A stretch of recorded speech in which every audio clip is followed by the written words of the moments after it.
Your foundation looks dry by lunchtime. It's creeping into your pores, sitting in every fine line, and you've been blaming the product. You should not. Here's the one thing nobody tells you. And once you get it, your skin will look smooth, even, effortless all day. Because this isn't really about makeup. It's about how confident you feel in your own face. Today I'll show you what to do before foundation so it sits perfectly and lasts all day. You've got two options here. One option, an enzyme powder. Watch, I'm working it on now. These little enzyme particles gently lift off dead skin cells so the surface becomes smoother and more even. I'm giving myself a little massage, especially in the areas where the foundation tends to build up the most, around the sides of nose, the forehead and chin. If you are in a rush and you don't have time to actually wash your face, grab cleansing pads. You know, the ones with a bit of acid in them. One quick swipe and it lifts off any dry, flaky bits. Think of it as your emergency fix when there is no time for proper prep. Okay, so we've spritzed on a bit of thermal water to calm the skin. Now a serum for sensitive skin. This is going to make the skin smoother, softer and ready for makeup. Eye cream is a must. I always put it on, especially on days when I need the makeup to last longer and look really flawless, because my skin is super dry, it just drinks up foundation like nobody's business. I'm doing a light face massage. This helps drain any excess puffiness. As for moisturizer, you can just go straight to SPF. After the serum, I've gone with a regular hydrating cream for now. I'll give it a minute to sink in and then we'll get into the actual makeup.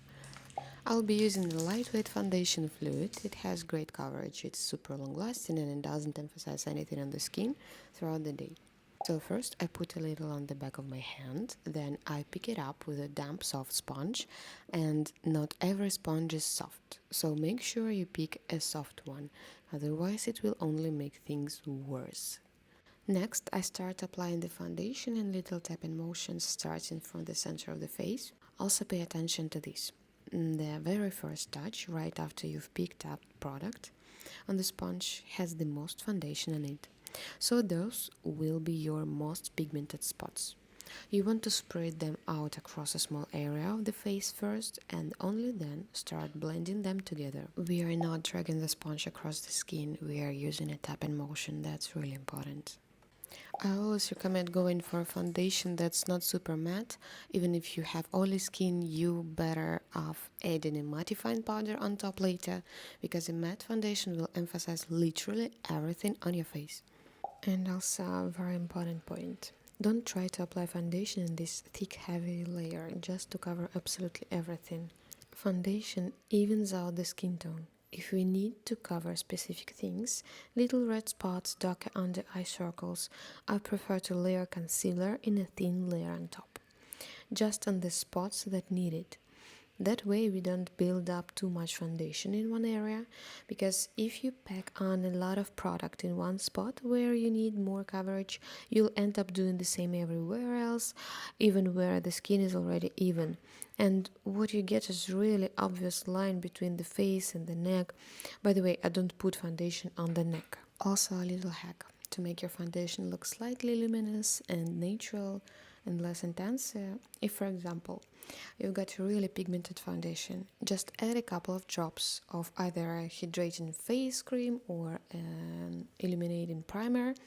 It creates this weightless texture on the skin.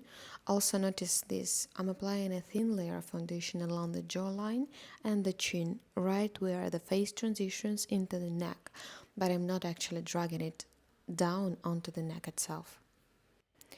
In my next videos, I'll show you how to pick the right shade of foundation for your skin, how to do a light everyday makeup look, and also some more complex looks, but ones that are still easy to pull off and that genuinely suit everyone. Actually, I already have some on my channel, so make sure you subscribe to the channel, and thank you so much for watching. That was a pleasure to have you here.